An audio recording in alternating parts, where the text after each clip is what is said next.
வணக்கம், என்னுடைய பெயர் சாருமதி. இன்று நாம் லாப்பிங் ஹோல்ஸ் மற்றும் சிலிண்ட்ரிக்கல் சர்ஃபேசஸை பற்றி பார்க்க போகிறோம். இந்த பயிற்சியின் முடிவில் உங்களால் இவற்றை கற்றுக்கொள்ள முடியும். லாப் ஹோல் உள்ளே, லாப் ஷாஃப்ட் வெளியே. லாப்ஸில் சில அப்ரசிவ் காம்போனண்ட்டை மாற்றவும் முடியும். தேவையான கருவிகள்: வெர்னியர் ஹைட் கேஜ்,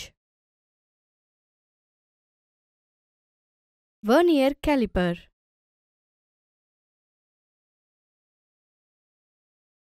தேவையான உபகரணங்கள்: லேத் மிஷின், தேவையான பொருட்கள்: ரா மெட்டீரியல். ஒரு வேலையை தொடங்குவதற்கு முன்பு சில ஆரம்ப சோதனைகள் செய்யப்பட வேண்டும். அவை பின்வருமாறு: முதலில் ஸ்டீல் ரூலரை பயன்படுத்தி மூலப்பொருட்களை சரிபார்க்கவும்.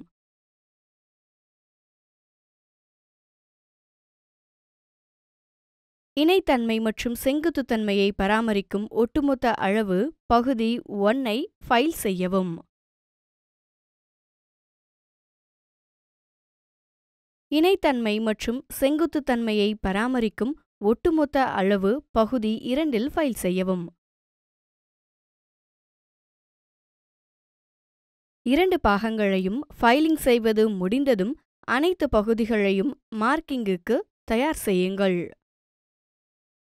பகுதி 1 ஐ வரைபடத்தின்படி உயர அளவுகோலுடன் குறிக்கவும். பகுதி 2 ஐ வரைபடத்தின்படி உயர அளவுகோலுடன் குறிக்கவும். வெர்னியரால் அனைத்து பாகங்களையும் குறித்து முடிந்ததும் அடுத்து நாம் செய்ய வேண்டியது பஞ்சிங்.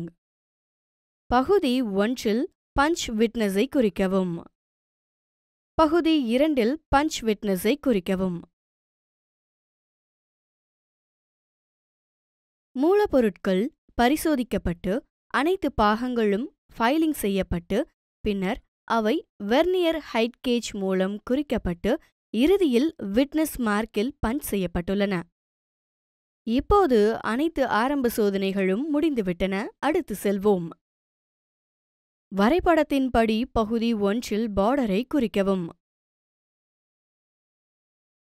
துளையிடுவதற்கு சரிசெய்யக்கூடிய சிலிண்ட்ரிக்கல் லாப்பை தேர்ந்தெடுக்கவும்.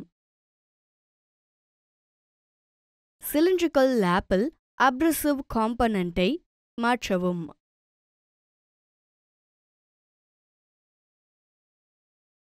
சிலிண்ட்ரிக்கல் ஹோலில் அட்ஜஸ்டபிள் சிலிண்ட்ரிக்கல் லாப்பை நுழைக்கவும்.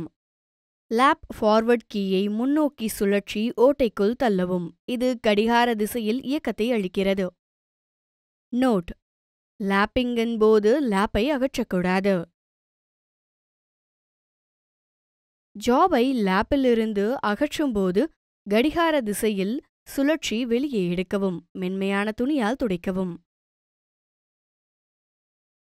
உருளை வடிவ மேற்பரப்பை மண்ணெண்ணெய் கொண்டு சுத்தம் செய்து மென்மையான துணியால் துடைக்கவும். வெளிப்புற உருளை வடிவ மேற்பரப்பு கையேடு செயல்முறையாகும். வரைபடத்தை பயன்படுத்தி ஷாஃப்டை உருவாக்கவும். பெஞ்ச் வரிசை லேத் மூலம் ஜாபை பிடிக்கவும். அட்ஜஸ்டபிள் ரிங் லாப்பை தேர்ந்தெடுக்கவும்.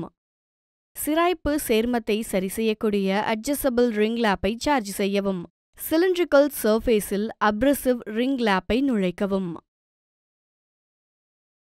ரிங் லாப்பை சிலிண்ட்ரிக்கல் சர்ஃபேஸின் முன்னும் பின்னுமாக சுழற்றி சாய்க்கவும்.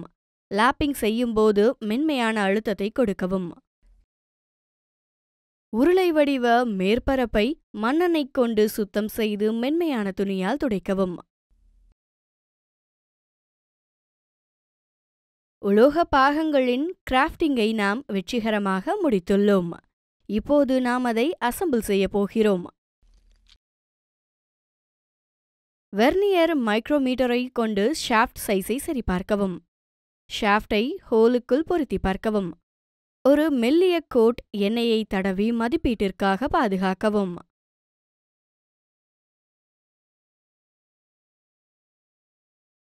இப்போது உட்புற மற்றும் வெளிப்புற துளைகளை எவ்வாறு லேப் செய்வது என்பதை பற்றி பார்ப்போம். லேப் என்பது 2 துண்டுகளிலும் வேலைப்பாட்டை மேம்படுத்த மற்றொரு ஒர்க்பீஸுடன் இணைந்து பயன்படுத்தப்படும் ஒரு கருவியாகும்.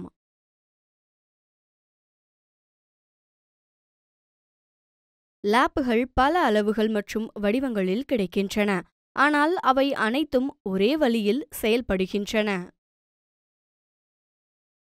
லேப்பின் தட்டையான மேற்பரப்பு அல்லது முகம் பணித்தளத்தின் தட்டையான மேற்பரப்புக்கு எதிராக வைக்கப்பட்டு பின்னர் முன்னும் பின்னுமாக சுழற்றப்படுகிறது. இந்த செயல் 2 மேற்பரப்புகளையும் ஒரே நேரத்தில் மெருகூட்டுகிறது. இது 2 பாகங்களிலும் ஒரு சிறந்த முடிவை உருவாக்குகிறது.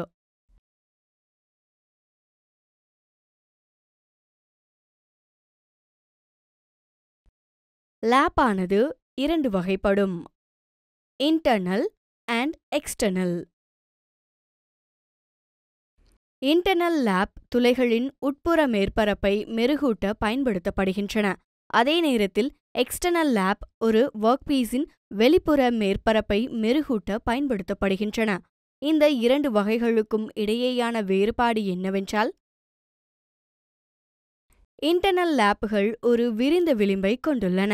அவை அது பயன்படுத்தப்படும் துளை அல்லது இடத்திற்கு பொருந்தும் வகையில் வடிவமைக்கப்பட்டுள்ளன. இதற்கிடையில் எக்ஸ்டர்னல் லேப் முழு முகத்திலும் தட்டையாக இருக்கும். எனவே அவை எந்த உருளை மேற்பரப்பிலும் பயன்படுத்தப்படக்கூடியது. சரிசெய்யக்கூடிய லேப்பில் காப்பரால் செய்யப்பட்ட ஒன்றுக்கொன்று மாற்றக்கூடிய ஸ்லீவ் இருக்கும். மடிகளில் சில நேரங்களில் லேப்பிங் கலவையை வைத்திருக்கக்கூடிய துளைகள் வழங்கப்படுகின்றன. பிளவு வளையம் உருளை வடிவ மேற்பரப்பில் நகர்த்தப்படும்போது ரிங் லேப்பிங் கைமுறையாகவோ அல்லது லேத்தில் வேலையை வைத்திருப்பதன் மூலமாகவோ செயல்படுத்தப்படலாம். துளையிடும்போது லேப் துளையிலிருந்து அகற்றப்படக்கூடாது.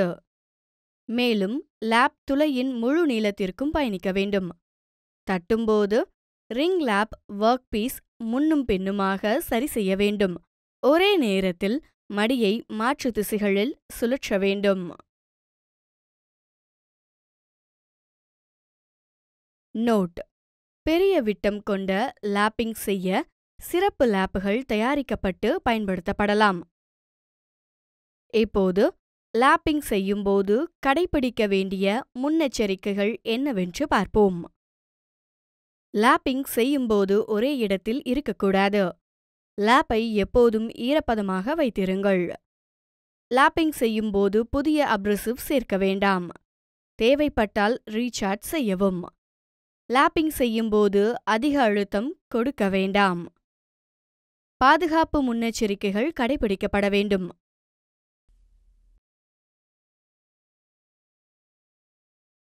இதுவரை நாம் என்ன கற்றுக்கொண்டோம் என்பதை ஒரு மேற்பார்வை பார்ப்போம். லேப் ஹோல் உள்ளே, லேப் ஹோல் வெளியே. லேப்ஸில் அப்ரெசிவ் காம்பவுண்டை மாற்றவும்.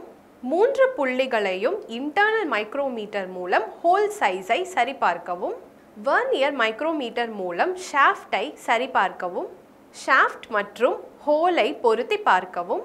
எனவே நாம் லேப் ஹோல்ஸ் மற்றும் சிலிண்ட்ரிக்கல் சர்ஃபேசஸை பற்றி கற்றுக்கொண்டோம். நீங்கள் நன்கு புரிந்து கொண்டீர்கள் என்று நான் நம்புகிறேன். இதனை உங்கள் பயிற்சியாளர் உதவியுடன் பயிற்சி செய்யுங்கள்.